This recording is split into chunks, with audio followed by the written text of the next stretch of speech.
এই মুহূৰ্তত এটা ব্ৰেকিং নিউজ দিব ওলাইছো পুনৰ বহিৰাজ্যত অসমৰ যুৱকক হত্যা কৰা হৈছে ঝাৰখণ্ডত হত্যাৰ বলি হৈছে জামুগুৰিহাটৰ এজন যুৱক সৰুফুলীয়া গাঁৱৰ কৈলাশ নাথৰ মৃত্যুক লৈ এতিয়া তীব্ৰ চাঞ্চল্যৰ বিৰাজ কৰা দেখিবলৈ পোৱা গৈছে ঝাৰখণ্ডত সিকিউৰিটি গাৰ্ড হিচাপে কৰ্মৰত আছিল নাথ ঝাৰখণ্ডৰ ৰাজখাৰছোৱা ৰেল ষ্টেচনত উদ্ধাৰ কৰা হৈছে যুৱকজনৰ মৃতদেহ ভোগালী বিহু বুলি ঘৰলৈ ৰাওনা হওঁতেই হত্যাৰ বলি হৈছে যুৱকজন হত্যা কৰা এতিয়া সন্দেহ প্ৰকাশ কৰা হৈছে যুৱকজনৰ মৃতদেহ বাসগৃহলৈ অনাৰ বাবে চৰকাৰক আহ্বান জনাইছে পৰিয়ালৰ লোকে পৰিয়ালৰ একমাত্ৰ উপাৰ্জনকাৰী আছিল যুৱকজন আৰু তেওঁৰ মৃত্যুত এতিয়া সমগ্ৰ অঞ্চলজুৰি শোকৰ ছাঁ পৰিছে পুনৰ বহিৰাজ্যত অসমৰ যুৱকক অতি নিৰ্মমভাৱে হত্যা কৰা হৈছে ঝাৰখণ্ডত হত্যাৰ বলি হৈছে জামুগুৰিহাটৰ এজন যুৱক সৰুফুলীয়া গাঁৱৰ কৈলাশ নাথৰ মৃত্যুক লৈ এতিয়া তীব্ৰ চাঞ্চল্যই বিৰাজ কৰিছে পৰিয়ালটোৰ একমাত্ৰ উপাৰ্জনকাৰী আছিল ঝাৰখণ্ডত সিকিউৰিটি গাৰ্ড হিচাপে কৰ্মৰত আছিল কৈলাশ নাথ আৰু বিহু বুলি ঘৰলৈ অহাৰ সময়তেই তেওঁক হত্যা কৰা হৈছে এটা ৰেল ষ্টেচনত ঝাৰখণ্ডৰ ৰাজখাৰছোৱা ৰেল ষ্টেচনত উদ্ধাৰ কৰা হৈছে যুৱকজনৰ মৃতদেহ যাৰ বাবে এতিয়া যুৱকজনৰ মৃতদেহ বাসগৃহলৈ অনাৰ বাবে চৰকাৰক আহ্বান জনাইছে যিহেতু চৰকাৰে ইতিমধ্যে এই আঁচনি ঘোষণাও কৰিছে বহিৰাজ্যত আৰ্থিকভাৱে দুৰ্বল লোকৰ যদি মৃত্যু হয় তেনেহ'লে মৃতদেহ অনাৰ বাবে চৰকাৰে এখন বিশেষ আঁচনিৰ কথাও ঘোষণা কৰিছিল গতিকে পৰিয়ালৰ লোকে এতিয়া আহ্বান জনাইছে যে যুৱকজনৰ মৃতদেহ বাসগৃহলৈ অনাত যাতে চৰকাৰে সহায় কৰে পৰিয়ালৰ একমাত্ৰ উপাৰ্জনকাৰীজনৰ মৃত্যুত এতিয়া সমগ্ৰ অঞ্চলজুৰি শোকৰ ছাঁ পৰিছে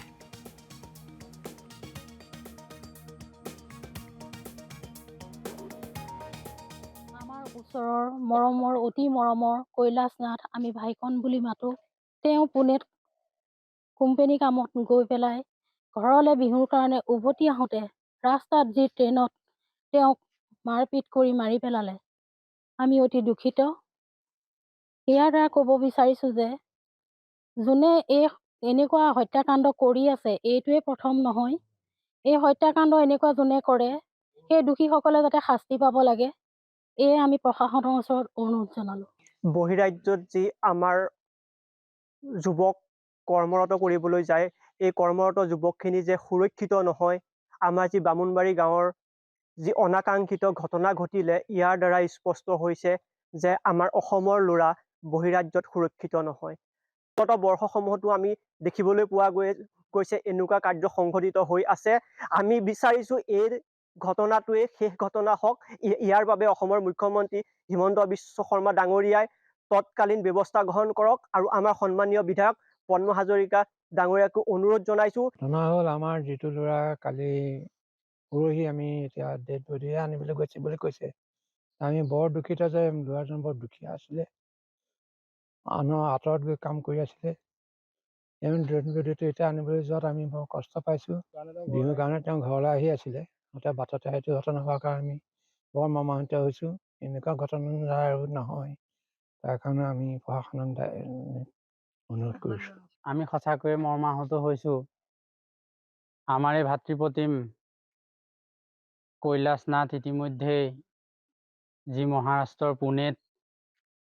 ব্যক্তিগত খণ্ডৰ কোম্পানীত সিকিউৰিটি গাৰ্ড ৰূপে কৰ্মৰত হৈ আছিলে মাঘ বিহুৰ উপলক্ষে তেখেতে যোৱা 11 জানুৱাৰী তাৰিখে গৃহমুখে যাত্ৰা আৰম্ভ কৰিছিলে ইতিমধ্যে তেখেতে গৃহমুখে যাত্ৰা আৰম্ভ কৰোঁতে ঠিক 12 জানুৱাৰীৰ দিনাখন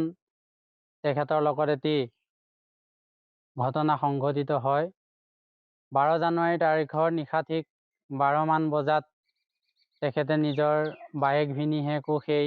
পুনেতে কৰ্মৰত হৈ আছিলে তেখেতসকললৈ এটা ফোন কল কৰে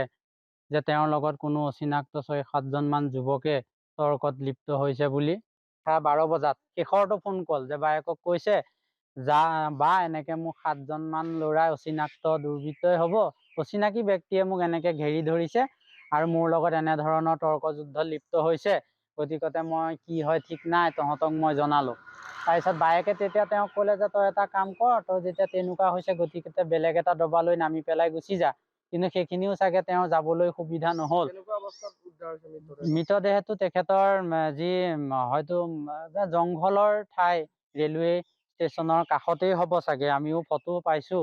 কিন্তু ইমানখিনি কেনেধৰণৰ ঠাই সেয়া আমি অনুসন্ধান কৰিব পৰা নাই। আমি সঁচাকৈয়ে মৰ্মাহত হৈছোঁ। আমাৰ এই ভাতৃপ্ৰতিম কৈলাশ নাথ ইতিমধ্যেই যি মহাৰাষ্ট্ৰৰ পুনেত ব্যক্তিগত খণ্ডৰ কোম্পানীত চিকিউৰিটি গাৰ্ড ৰূপে কৰ্মৰত হৈ আছিলে। মাঘ বিহুৰ উপলক্ষে তেখেতে যোৱা 11 জানুৱাৰী তাৰিখে গৃহমুখে যাত্ৰা আৰম্ভ কৰিছিলে। ইতিমধ্যে তেখেতে গৃহমুখে যাত্ৰা আৰম্ভ কৰোঁতে ঠিক 12 জানুৱাৰীৰ দিনাখন তেখেতৰ লগত এটি